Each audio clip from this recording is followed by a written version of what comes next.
Doctor ortho Ayurvedic oil और capsule, अब दर्द भी घुटने टेकेगा।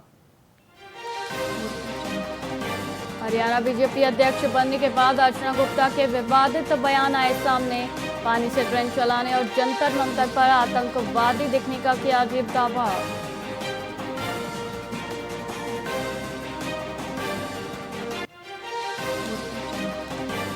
भिवानी में कांग्रेस और बीजेपी विधायक आए आमने सामने। राजवीर फतिया ने बजट बांटने का लगाया आरोप, तो सुनील सांगवान ने पलटवार कर कहा विपक्ष का काम सिर्फ विरोध करना।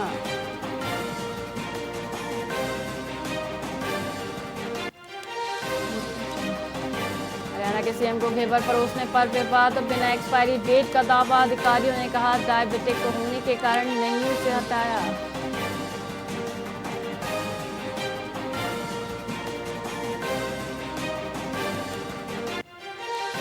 स्वतंत्रता दिवस के मद्देनजर सुरक्षा व्यवस्था सख्त। फरीदाबाद के 10 मेट्रो स्टेशनों पर बढ़ाई गई जांच। यात्रियों को करना होगा अतिरिक्त समय का सामना।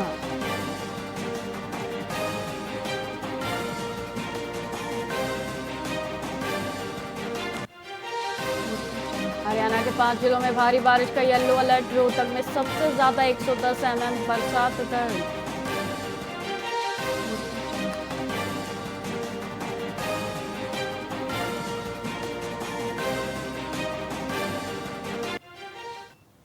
नमस्कार, आप देख रहे हैं वीआईपी न्यूज और मैं हूं आपके साथ वैशाली श्रीवास्तव। आइए रुक करते हैं खबरों की ओर। भारतीय जनता पार्टी द्वारा हरियाणा के यमुनानगर जिले में देशभक्ति का संदेश फैलाने के लिए 12 से 14 अगस्त तक भव्य तिरंगा यात्राओं का आयोजन किया जा रहा है। इन यात्राओं में रादौर विधानसभा क्षेत्र से कृषि मंत्री श्याम सिंह राणा और जगाधरी से पूर्व कृषि मंत्री कंवरपाल गुर्जर नेतृत्व करेंगे। साडोरा और यमुनानगर विधानसभाओं में भी पार्टी के प्रमुख नेता तिरंगा यात्राओं में शामिल होंगे। इसका उद्देश्य देश की एकता, अखंडता और राष्ट्रभक्ति का संदेश आम जनता तक पहुंचाना है। यात्राओं की घोषणा के साथ ही राजनीतिक सरगर्मी भी तेज हो गई है, जिसमें कंवरपाल गुर्जर ने कांग्रेस पर छात्रों का इस्तेमाल करने और उन्हें गुमराह करने का आरोप लगाया है। जैसे हमारे और उत्सव हैं, दिवाली है, दशहरा है, और उत्सव हैं, तो ऐसा ही एक उत्सव देश में होना चाहिए और उसमें देशभक्ति की भावना आनी चाहिए लोगों में, खूब लोगों में चर्चा होनी चाहिए।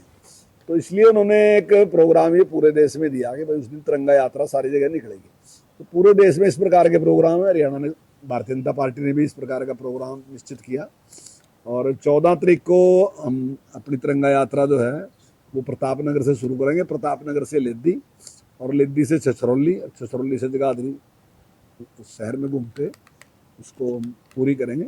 भारतीय जनता पार्टी के कार्यकर्ताओं के द्वारा समाज के सभी वर्गों को साथ लेकर, युवाओं को साथ लेकर हमारे स्वतंत्रता दिवस के अवसर पर हम हर विधानसभा स्तर पर तिरंगा यात्राएं निकालेंगे। यमुनानगर की चारों विधानसभाओं में ये तिरंगा यात्राएं निकाली जाएंगी। उसके पश्चात हर मंडल स्तर पर भी ये तिरंगा यात्राएं निकाली जाएंगी। हमारा देश जो आज़ाद हुआ, ये जो तिरंगा ध्वज हमारा 1947 में फहराया गया, ये उन अमर वीर बलिदानों के प्राणों से फहराया है जिन्होंने इस देश को स्वतंत्र कराने के लिए अपना बलिदान दिया था। जैसे हमारे और उत्सव हैं। राष्ट्रीय राजमार्ग 19 पर होडल स्थित कांवड़ शिविर पिछले 16 वर्षों से लगातार श्रद्धालुओं की सेवा कर रहा है। यहाँ गौमुख या हरिद्वार से जल लेकर आने वाले कांवड़ियों के लिए सभी आवश्यक सुविधाएं उपलब्ध हैं। डॉक्टरों की टीम की देखरेख में चिकित्सा सुविधा भी दी जा रही है।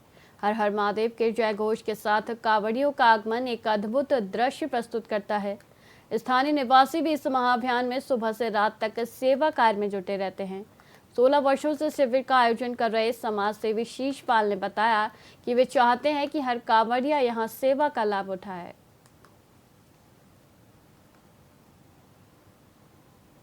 ये भोले के भक्तों का प्यार है। हमारे पूरी टीम के पास हम 15-16 साल से शिविर को लगाते हैं, हर साल शिविर लगाते हैं। आज जो एक भोला यहाँ रुक गया तो 20 भोलों के साथ आ रहा है, तो उसका मन ये होता है मैं होटल रुकूंगा शिविर पे जाकर। हमारे यहाँ हर चीज़ की व्यवस्था होती है।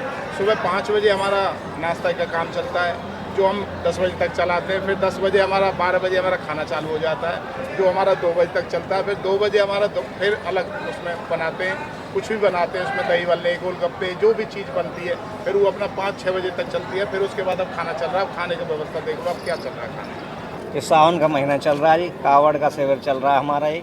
और इसमें भोले बड़ी हज़ारों की तादाद में डेली हमारे यहाँ से निकल के जाते हैं, प्रसाद लेके जाते हैं। नहाने का आगे स्विमिंग पूल है, उसमें नहाते हैं। हमारी ये PR वोड टेक दरवाज़ों की कंपनी है, इसमें हमने लगभग 10 दिन से लेबर इसमें हमने पहले ही बंद कर दी थी काम कराना, क्योंकि हमारी व्यवस्था तभी बनती है जब काम बंद होता है। तभी सुविधाओं की बात करते तो भोले के भक्तों के लिए क्या सुविधा है? सबसे पहले आप घुसोगे गेट पे जी, टॉयलेट वगैरह हैं, उधर वो स्विमिंग पूल बना हुआ, नहाने के लिए में समरसीबल चलता है, ट्यूबवेल चलता है। उसके बाद आप आओगे अंदर, यहाँ देखोगे कि आप लेटने की पूरी व्यवस्था है, आराम करने की। इसमें हमारे पीछे साइड में इसमें भोजन चल रहा है, प्रसाद चल रहा है। उससे पीछे वाले साइड में उसमें हमारा हलवाई लगे हुए हैं। ये शिविर हमारे बड़े भाई आदरणीय होटल नगर परिषद चेयरपर्सन प्रतिनिधि शिषपाल कड्डन के द्वारा इसका आयोजन किया जा रहा है। हर साल लगभग 14-15 साल से ये शिविर यहाँ लगाया जाता है। हमारे भाई प्रेम सिंह की जो फैक्ट्री है, इस पर लगाया जाता है और हज़ारों की संख्या में यहाँ सभी कांवड़िया आते हैं, भक्तजन आते हैं। बम बम भोले का गुणगान हो रहा है, भोले बाबा की आस्था दिख रही है और हमारी सनातन संस्कृति को जितना बढ़ावा दिया जा रहा है। हमारे युवाएँ जो आप देख रहे हैं कितने हज़ारों की संख्या में यहाँ इतनी भव्य व्यवस्था की गई है। बोल भोले बम बम बम भोले, देख सकते हो कितना उत्साह है। क्या नाम है आपका? मेरा नाम विजय वशिष्ठ है जी। विजय जी, हाँ जी। बड़ी धूमधाम से जितने भी कांवड़ी आ रहे हैं, बड़ी अच्छी सेवा की जा रही है, क्या विशेष है यहाँ पे? देखो जी, हमारे यहाँ सनातन धर्म में शुरुआत से ही श्रावण का जो महीना है पवित्र मास माना गया है और हर बार श्रावण के मास पे दिन आप देखते हो कि भगवान भोले की भक्ति में कांवड़िया हरिद्वार से जल उठा के अपने अपने गंतव्य की ओर जाते हैं और भोले बाबा का जल अभिषेक करते हैं। अब आप बात यहाँ जो जमावड़ा लगा हुआ है, यहाँ लगभग पिछले 15-16 साल से कांवड़ियों के लिए शिविर का आयोजन किया जाता है। यहाँ पे हमारे शिषपाल चेयरमैन साहब अभी जो आपसे कुछ देर पहले बात कर रहे थे, हर बार यहाँ पे उनके द्वारा और सभी के सहयोग से, पूरी गांव बस्ती होटल बस्ती माता के सहयोग से यहाँ पे हर बार कांवड़ियों के रुकने की व्यवस्था, उनका खाना पीना, शिविर का आयोजन किया जाता है।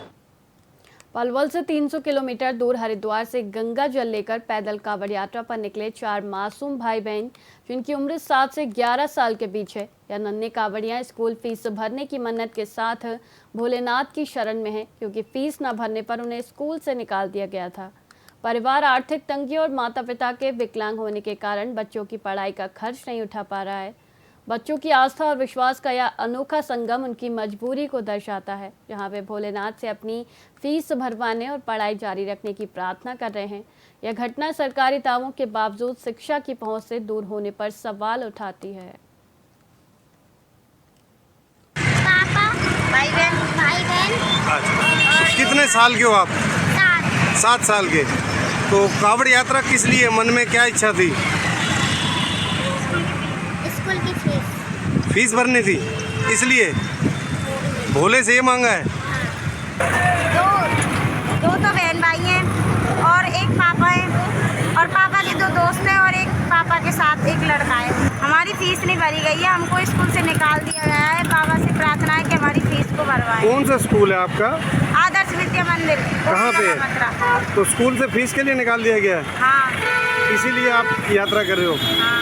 आपको और किसको? मेरे बहन भाइयों को और मुझे निकाल दिया है। मम्मी पापा हमारे दोनों विकलांग हैं, इसलिए हमारी फीस नहीं भरी गई है, हम बहुत गरीब हैं। आप पढ़ना चाहते हो? हाँ। पानीपत के एल्डेको एस्टेट में ब्रीडिंग सीजन के दौरान पेड़ों की छटाई से पक्षियों के हजारों आशियाने उजड़ गए। इस लापरवाही के चलते सैकड़ों पक्षियों के अंडे टूट गए और चूजे भी मारे गए। पशु पक्षी प्रेमियों ने इस घटना को लेकर भारी रोष जताया है। शिकायतकर्ता कुणाल कपूर ने बताया कि ब्रीडिंग सीजन में पेड़ों की छटाई से पहले पक्षियों की मौजूदगी का ध्यान रखना चाहिए था। वन विभाग ने हरकत में आकर कार्रवाई शुरू कर दी है और यह जांच की जा रही है कि किसकी अनुमति से और किन नियमों का पालन करते हुए यह छटाई की गई।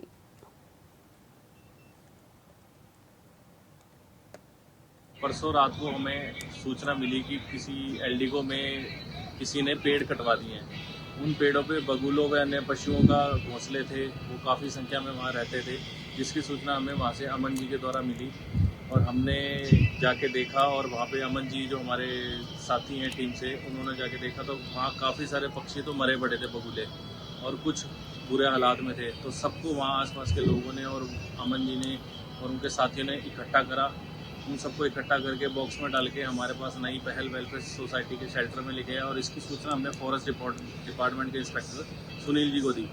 सुनील जी ने तुरंत कार्रवाई करते हुए एलडीको में जाकर वहाँ की लोगों की सूचना के आधार पे पता लगा कि ये वहाँ के मैनेजर ने कटवाए हैं, तो मैनेजर के ऊपर सख्त उन्होंने चालान काटा। जो परसों रात को हमें सूचना मिली कि किसी एलडीको में किसी ने। फिलहाल खबरों में इतना ही, मुझे दीजिए इजाजत। देखते रहिए वीआईपी न्यूज़। नमस्कार।